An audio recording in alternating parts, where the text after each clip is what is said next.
तो आपकी ऐसी इच्छा है?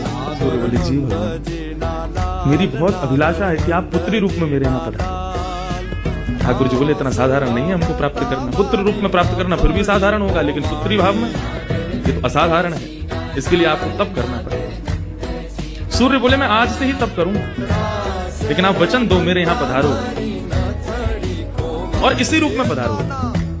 मोहिनी ने कहा यदि मैं तुम्हारे भजन से प्रसन्न हुई, यदि तुम्हारी भक्ति में तुम्हारे प्रेम में प्रबलता हुई, मोहिनी 33 कोटि देवताओं को मोहित करती है, लेकिन तुम्हारे भजन के प्रभाव से मैं जब तुम्हारे यहाँ अवतरित होंगी तो मोहिनी को भी मोहित करने वाला रूप धारण करती हूँ। मोहिनी जिसने तीनों लोगों को अपने रूप पर न्योछावर कर दिया, वो मोहिनी भी जिस रूप को देख करके मोहित हो जाए, वो रूप आएगा आपके यहाँ। वही सूर्य वृषभानु जी के रूप में प्रकट हुए, और जब वृषभानु जी के रूप में प्रकट हुए, उससे पहले एक राजा के रूप में भी आए थे, तब भी इन्होंने तपस्या की थी, लेकिन ठाकुर जी नहीं पधारे।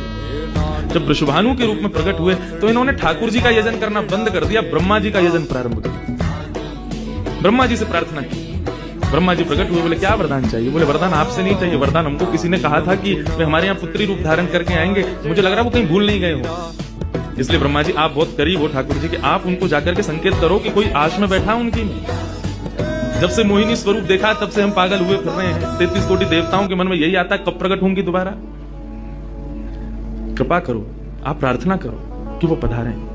ब्रह्मा जी